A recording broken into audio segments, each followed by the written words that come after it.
mag-grade out, pwedeng mawala, pwedeng madagdagan, at pwedeng hindi ulit magamit. So, ganun po si G-Gibbs since ito po ay limited offer lang. Okay, doon sa mga nagtatanong na 1/3, so magagamit mo lang yung 1/3 or yung hanggang 3 paggamit kapag ang offer mo ay meron kang offer sa itaas na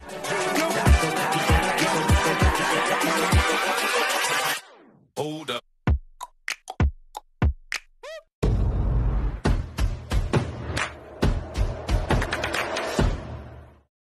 And hello!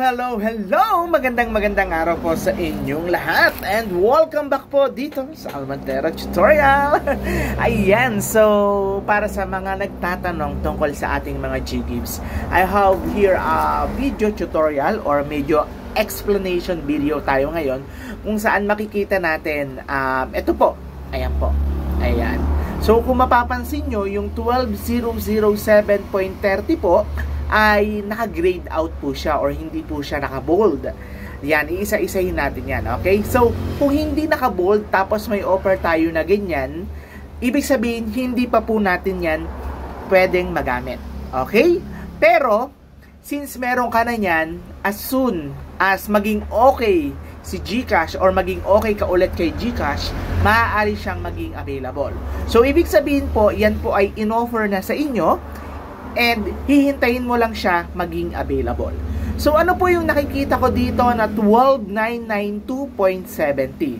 So, ayan na yung nagamit mo na loans na galing kay G-Gibbs. Okay, so, automatically kasi kapag ganyan, ang nangyari kasi is, inoperan ka ngayon ni G-Gibbs ng 25,000 na loan. Okay? Itong 25,000 na loan na ito, nagamit mo na, ay ang 12,992.70. So, ibig sabihin po, nakalagay po dyan, 2 loans na yung ginamit mo. So, maaaring ang unang offer sa'yo ay 3,000 or 9,000. Then, nung ginamit mo na yung 3,000 or 9,000, kasi nga, nandyan na naman yung offer, nadagdagan ulit. Tapos, yung nadagdag, ginamit mo, kaya naging 12,992.70 yung offer. So, ngayon, andyan na naman, may offer ka na naman, pero hindi pa siya pwedeng gamitin. Kasi tulad ng sinabi ko kanina, grade out pa po siya. So, pag naging bold na po yan, okay na po yan. Pwede mo na yung gamitin. So, ibig sabihin, maganda yung paggamit mo kay GCash or pinagkakatiwalaan ka ni Fuse. Ayan, kasi inoferan ka ng another 12,007, which is magiging 25,000 yung G-Gibbs offer sa'yo. So, paano ba yung nangyayari? So, kasi yung iba nagtatanong, Sir, ba't ganun? Meron akong 1 out of 3. Isang loan pa lang po yung nagamit ko. So, pwede pa akong magbayad or pwede pa akong mag-loan ng 2 beses kasi 1 out of 3. Ayan. So, ayan yung madalas na katanungan sa atin eh. Pag gano'n naman yung case, as long as may offer ka, nandyan nasa taas, katulad niyang 12,007 pero bold na, ayun, pwede mo pang gamitin yon. Pwede kang gumamit, pwede mong i-cash out yon. Okay? Pasensya na po sa ingay. Nasa highway po kasi tayo.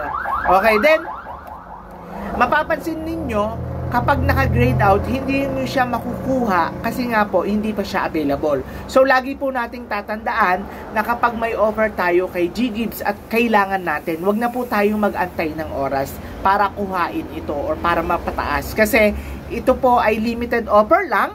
Pwede po siyang mawala anytime, pwedeng mag-grade out, pwedeng mawala, pwedeng madagdagan, at pwedeng hindi ulit magamit. So, ganun po si G-Gibbs since ito po ay limited offer lang. Okay, doon sa mga nagtatanong na 1/3, so magagamit mo lang yung 1/3 or yung hanggang 3 paggamit kapag ang offer mo ay meron kang offer sa itaas. Na halimbawa, ang offer mo 3,000 lang.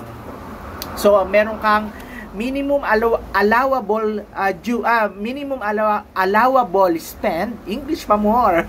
Ayan, kunyari 3,000, tapos yung allowable spend mo lang is 1,000. Tapos halimbawa ginamit mo si G-Gibbs, unang gamit mo is 1,000 pesos. So automatically 1/3 na yon kasi nagamit mo na si 1,000. Gets? Ayan. Then 1,000 ulit, 2/3 na yon kasi 2 beses mo na siya nagamit. Then, 1,000 ulit, 3/3 na yon kasi 3 beses mo na siya nagamit.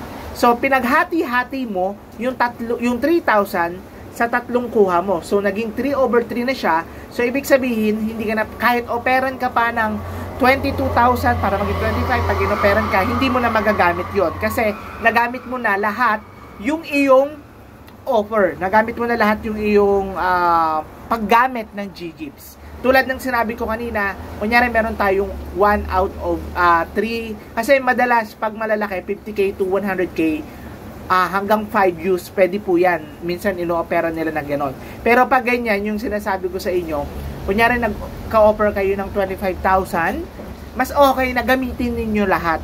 Base sa inyong pangangailangan ha. Hindi naman porket na sinabi ko na gamitin ninyo lahat, gagamitin nyo pero hindi nyo pala kailangan. Syempre, gamitin natin base sa ating pangangailangan. Kasi pangit naman kung gagamitin mo sa wala lang. Ba't mo ginamit yung G-Gives mo? Wala lang, sayang kasi yung offer. Paano naman ikaw makakabayad? Hindi mo naman pala kailangan, tas ginamit mo, di ba? Okay, yun lang. Then, sinasabi ko na gamitin ninyo kung kailangan ninyo kasi nga, anytime, pwede kayong ma-operan. Kunyari, sa 25,000, ito yung case. Halimbawa, sa 25,000, ang ginamit mo lang ay 5,000. So, 1 out of 3 na yon. Halimbawa, meron kayong 3 loans sa paggamit. So, kung 5,000 ang ginamit nyo, may offer kayong 25,000. So, may natitira ka pang 20,000. 1/3 na yon. Tapos, gumamit ka ulit ng 10,000. 2/3 na yon. Tapos, may natitira ka pang 10,000. Ginamit mo na naman, 3/3 na yon. So, hindi ka na pwedeng gumamit. Paano pag nagka-loan ka ulit? Hindi mo na makukuha yung loan. Ang kailangan mo lang gawin para makuha mo yung another loan sa'yo na G-Gives ay bayaran mo yung isang loan mo, yung unang loan mo, bayaran mo yung isang loan mo ng pool. Okay, pool ha? Para mabawasan yung paggamit mo ng G-Gives. Kung 3/3 ka na, binayaran mo yung isang loan mo ng pool, magiging 2/3 na yan. Ayan. So, yung mga binayad mo, pwede siyang masama sa another loan offer ni G-Gives. And kapag nangyari yan, pwede mo na ulit silang ilabas lahat or pwede mo na siyang gamitin lahat. Ayan. So, ganun yung kailangan mong gawin. So, ganun lang naman kadali yung G-Gives. Huwag kayong malito sa mga loan offer. Huwag kayong malito kung naka-grade out. Huwag kayong malito kung may offer ba o wala. Pag may offer, meron kayo dyan sa taas. Tulad niyang nandyan sa 12007 na bold. Ayan. Pag may offer, ayan. Pwede mo pang kuhain. Basta meron ka pang limit sa paggamit ng G-Gives. Kung hindi mo pa nagagamit yung hanggang 3 paggamit or hanggang 5 paggamit mo kay G-Gives. Pag naka-bold, kuhain mo. Pag naka-grade out, hindi pa pwede kang mag-antay. Okay. Sa mga nagtatanong naman, paano po ba sir, pag binayaran ko po ba itong loan ko ng isang buo or ng fully paid, ma-operan ba ako ulit? So, may mga cases po tayo na hindi na po ulit na operan at hindi na po na-active ulit ang G-Gives. So, bakit nangyayari ito? So, since ito po ay limited offer lang, nagbabase pa rin po ito kung paano mo ginamit ang iyong GCash sa iyong mga transaction. Either the pay bills, buy load, transfer, ayan, yan pa rin po nagbabase sa G-Score. Pero hindi natin masasabi kung paano ba nila ito ginagawa or inaaral. So, ito po ay may analytics, kaya wala po tayong magagawa. Hindi po kayo pwedeng magpataas ng G-Score gamit ang isang tao na magpapaservice kayo. Wala pong ganon ha. Mga scammer po ang ganon. Okay? So, po yung video tutorial natin. Sana po ay naintindihan nyo ang video na to. Sana po ay hindi kayo naguluhan sa ating video tutorial for today's video. Okay? So, once again, I'm Aldrin Almontero dito po sa Almontero Tutorial. So, yung aking link ay nandyan po sa description. www.facebook.com/almontero11 meron po yung blue badge and www.facebook.com/almontero tutorial. Yan po ang ating Facebook page. Okay, so hanggang dito na lang ang video na ito. Bye-bye. Thank you for watching.